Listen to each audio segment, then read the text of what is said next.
عاجز بستامی فرماتے تھے میں اس مولوی کے پیچھے نماز نہیں پڑھتا جو کسی کا مرید نہ ہو، جس کا اپنا پیشوا کوئی نہیں وہ میری پیشوائی کیسے کرے گا۔ حضرت مخدوم اشرف جہانگیر سمنانی فرمایا کرتے تھے میں تو اس دکاندار سے سودا نہیں لیتا جو کسی کا مرید نہ ہو، اس لیے کہ جس نے تربیت ہی نہیں لی، جس کے اندر درد ہی نہیں، روحانیت ہی نہیں، اس کا پیشوائی کوئی نہیں، کس طرح اب تو ماحول نہیں نہ رہا۔ لیکن یاد رکھو یہ نسبت اتنی تگڑی ہے، اتنی تگڑی کہ ہمارے صوفیاء نے ساری زندگی غوث اعظم کا غلام کہلانے میں فخر محسوس کیا۔ کیا رشتہ داری تھی اعلیٰ حضرت بریلوی کی ان سے، کیا تعلق تھا پیر میر علی شاہ صاحب کا ان کے، کیا ان کا، لیکن ان لوگوں نے ساری زندگی کھل کے غوث اعظم کے تذکرے کیے۔ کیوں؟ غوث اعظم نے 40 سال عشاء میں وضو کیا اور فجر تک اللہ کی عبادت کی۔ فرماتے ہیں میرے مالک نے کہا عبد القادر کچھ مانگ لے، نہ اپنے لیے مانگا نہ اولاد کے لیے، کہنے لگے مولا قیامت تک جو میرا نام لے نا اسے بغیر توبہ کے مرنے نہ دینا، مرنے لگے تو توبہ کی توفیق دے دینا۔ فرماتے ہیں میرے مالک نے وعدہ کیا ہے جو میرا ماننے والا ہوگا بغیر توبہ کے نہیں مرے گا۔ اور حضور غوث پاک رضی اللہ تعالیٰ عنہ فرماتے ہیں میں تو قیامت میں بھی اتنی دیر جنت میں نہیں جاؤں گا جب تک سارے مرید نہ ساتھ چلے جائیں، میں نے جانا نہیں، کھڑا ہو جاؤں گا، عرض کروں گا مولا بھیج۔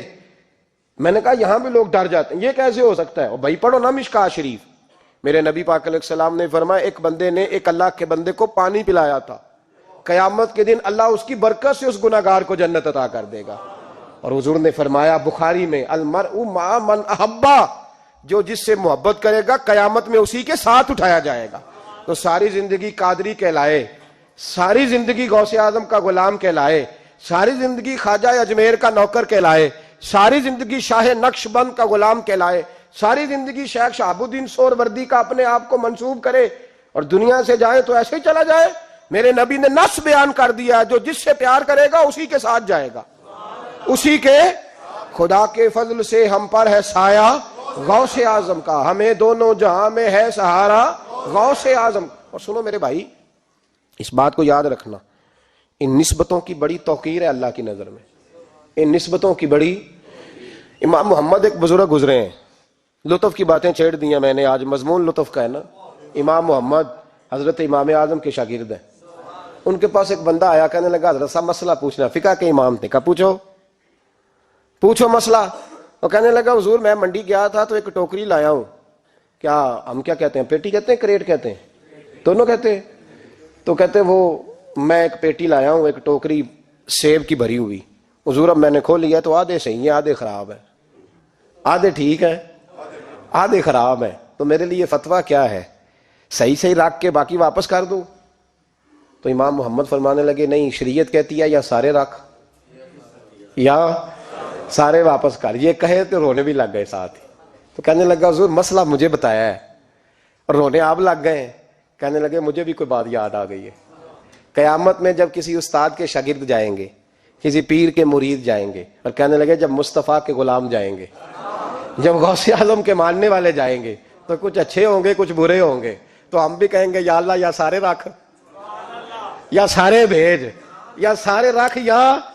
تو فرمایا رب کریم نیکوں پہ ظلم تو کرے گا نہیں، اس لیے امید ہے وہ کہے گا میں نے جنت کھول دی ہے، لہذا رسول اللہ کی ساری امتی جنت میں داخل ہو جائے، ساری امتی جنت میں داخل ہو جائے۔ پیش حق مجدہ شفاعت کا سناتے جائیں گے، آپ روتے جائیں گے، ہم کو ہنساتے جائیں گے، باغ جنت میں محمد مسکراتے جائیں گے، پھول رحمت کے گریں گے، ہم اٹھاتے جائیں گے، حشر میں ہوگا ہمارا داخلہ اس شان سے ہم یا رسول اللہ کا نعرہ لگاتے جائیں گے، یا رسول اللہ کا نعرہ حضور غوث پاک رضی اللہ تعالیٰ عنہ فرمانے لگے میں نے عرض کی مولا میرا نام لینے والے بغیر توبہ کے نہ مرے، تو فرمایا عبد القادر جا وعدہ رہا جو تیرا نام لے گا مرنے سے پہلے توبہ کی توفیق دے دوں گا۔ ان نسبتوں کو لوگ معمولی سمجھتے، ان کو معمولی جانتے ہیں، اور حضور غوث پاک۔ ایک بات مجھے پسند بڑی ہے، اگرچہ میں نام نہیں لینا چاہتا کس نے لکھی ہے، میں نے لیا بھی تھا کئی دفعہ، لیکن بات بڑی کمال ہے، غیروں نے لکھی ہے، اور میں نے تو اس ایک حوالے کے لیے پوری کتاب 10 جلدوں کی منگا کے رکھی ہوئی ہے، ایک حوالے کے لیے، ایک بات کے لیے۔ غوث اعظم کا دھوبی فوت ہو گیا، کون؟ پتہ نہیں آپ کو بھی اتنا ہی مزہ آ رہا ہے جتنا مجھے آ رہا ہے۔ حضور غوث اعظم کا دھوبی فوت ہو گیا، کپڑے دھوتا تھا، تو بعد میں اس دھوبی کو کسی نے خواب میں دیکھا تو پوچھا کیا بنا، تو کہنے لگے کچھ بھی نہیں، فرشتے نے آ کے پوچھا من ربو کا، رب کون ہے؟ تو میں نے کہا میں تو غوث پاک کا دھوبی ہوں۔ اس نے پوچھا ماں دینوں کا تیرا دین کیا ہے؟ تو میں نے کہا میں غوث پاک کا دھوبی ہوں۔ فرشتہ پھر کہنے لگا تو کیسا دیوانہ ہے، میں کہہ رہا ہوں کہ اللہ کا پتہ بتا، رب بتا، تو غوث پاک کا بتا رہا ہے؟ کہتے ہیں 2-3 دفعہ کہا، جاگ رہے ہیں آپ لوگ؟ 2-3 دفعہ کہا، وہ بار بار یہی کہتا کہ میں غوث پاک کا، میں غوث اعظم کا دھوبی ہوں۔ کہتے ہیں حضور غوث اعظم اس کی قبر میں تشریف لائے، قبر میری تے میرے اپیرا جے کر پاویں پھیرا، قبر میری تے میرے اپیرا جے کر پاویں پھیرا، قبر دے وچوں ہڈیاں اٹھ کے مجرا کر سن تیرا۔ حضور غوث اعظم قبر میں آئے اور فرمانے لگے کیوں تنگ کرتے ہو میرے ماننے والے کو، کیوں تنگ کرتے ہو میرے، یہ کوئی لاوارث ہے اس کو تنگ کر رہے ہو؟ کہا حضور اللہ کا پتہ بتاتے ہیں تو آپ کا بتاتے ہیں۔ فرمانے لگے تمہیں سمجھا رہا ہے، یہ تمہیں سمجھا رہا ہے کہ عبد القادر کے تو کوئی دروازے سے گزر جائے تو اسے خدا یاد آ جاتا ہے، اس نے تو ساری زندگی کپڑے دھو کے دیے ہیں۔ یہ تمہیں بتا رہا ہے کہ مجھے رب بھولا، ان کے تو گلی سے گزر جائے تو اللہ اللہ کرنے لگتا ہے، اور میں نے ساری زندگی کپڑے دھوئے ہیں، میں نے ساری زندگی ڈرائیوری کی ہے، میں نے ساری زندگی نوکری کی ہے، میں تابع دار رہا ہوں، مجھے ہی رب بھول گیا ہے۔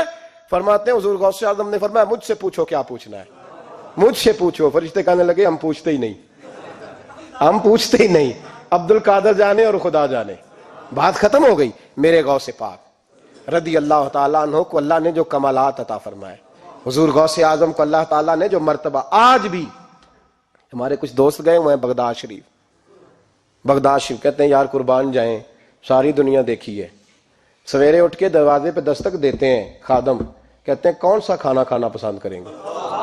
یہ عبد القادر کا آستانہ ہے، یہ غوث پاک کا دربار ہے، آپ جو کہیں گے وہ پک کے آپ کی میز پہ پہنچے گا، اس لیے کہ یہ غوث اعظم کا دروازہ ہے، یہ قیامت تک کھلا ہے، فقیروں کے لیے، غریبوں کے لیے، مجبوروں کے لیے۔ غوث اعظم دریائے دجلہ پہ کھڑے تھے تو غریب رو رہا تھا، فرمایا کیوں روتے ہو؟ اس نے عرض کی حضور غریب ہوں، ملا سے کہا تھا دھار سفر کرا دے ادھار، اس نے کرایا نہیں، رو رہا ہوں کہ پیسے ہوتے تو رسوا تو نہ ہوتا، ضروری کام تھا دریا کے اس پار۔ غوث اعظم دوڑے گئے، 100 دینار لائے، ملا واپس آیا تو اس کو 100 دینار دے کے کہنے لگے یہ پکڑ لے، آج کے بعد کسی غریب کو منع نہ کرنا، جو غریب ملے اسے عبد القادر کے کرائے پہ سفر کرا دینا۔ زندگی سخاوت سے بھری ہوئی تھی تو آج بھی ان کا آستانہ سخاوتیں بانٹ رہا ہے، آج بھی ان کا دربار سخاوتیں بانٹ رہا ہے۔ غوث اعظم درمیان اولیاء چوں محمد درمیان انبیاء، ان بزرگوں سے اپنی نسبت بنائیں۔ میرے اور تیرے رسول نے بیان فرمایا ہے تو جس سے محبت کرے گا قیامت میں اسی کے ساتھ اٹھایا جائے گا۔ کھل کے پیار کر اللہ کے ولیوں سے، شرم کر کے نہیں، جھچک کے نہیں، تھوڑا کر لیا تو تھوڑا نہیں بھی، ہم ماننے والے ہیں، ان کی تعلیمات پہ چلنا چاہیے۔ او بھائی تعلیمات بڑی ضروری ہیں پر ان سے عشق کھول کے کرنا چاہیے، ان سے محبت کھول کے کرنی۔ اور وضاحت کر دوں، ہم یہاں ہیں وہ بغداد میں ہے تو وضاحت کر دوں، ترغیب و ترہیب میں حضرت ابو ذر غفاری کی حدیث ہے، عرض کرنے لگے یا رسول اللہ صلی اللہ علیہ وسلم، ایک آدمی کسی قوم سے پیار کرتا ہے، ان سے ملا بھی نہیں، ان کی طرح کا بنا بھی نہیں، کوشش کی لیکن ویسا ہوا بھی نہیں، حضور اس کے لیے کیا حکم ہے؟ پیار صحیح کرتا ہے تو میرے نبی پاک نے فرمایا پیار خالص کرے، اللہ قیامت کے دن دونوں کو اکٹھا فرما دے گا، اکٹھے ہو جائیں گے دونوں۔ حضور نے نص بیان کر دی، ان سے پیار کرو تو کھول کے کرو، یہ جھجک کے اور بڑا کمزور سا رویہ اختیار کرنا یہ ہمارا طریقہ نہیں۔ ہم غوث اعظم کے ماننے والے ہیں تو کھول کے ماننے والے ہیں، غوث اعظم کا نام لیتے ہیں تو کھول کے لیتے۔ ہم تو اعلیٰ حضرت فاضل بریلوی کا تذکرہ کرتے ہیں تو سار اٹھا کے کرتے ہیں، بڑا اونچا قد ہوتا ہے ہمارا جب ہم احمد رضا کا ذکر کرتے ہیں، اس لیے کہ جو مشائخ اللہ نے ہمیں دیے ہیں وہ کسی اور کے حصے میں آئے ہی نہیں۔ باقی تو کوئی انگریز کے ہاتھ پہ بک گیا، کوئی کہیں چلا گیا، یہ حضرت اجمیری کا فیضان، یہ داتا علی اجمیری کا فیضان، یہ حضرت بہاءالحق نقشبند کا فیضان اور غوث اعظم کا فیضان، یہ جہاں جہاں گیا ہے یہ توانائیاں ہی عطا کرتا گیا ہے۔ اس لیے پیار کریں، کھول کے کریں، غوث اعظم کا دن منائیں، کھول کے منائیں، 11ویں پکائیں تو کھول کے منائیں اور کھول کے کھائیں، لیکن غوث اعظم سے پیار سچا کریں، ان کی تعلیمات پر توجہ صحیح کریں، ان بزرگوں کے نقش قدم چلیں، جھجک کے نہیں، ڈر کے نہیں، آہستہ آہستہ نہیں، کھول کے۔ ایک دفعہ کہیں خدا کے فضل سے ہم پر ہے سایہ غوث، ہمیں دونوں جہاں میں ہے سہارا غوث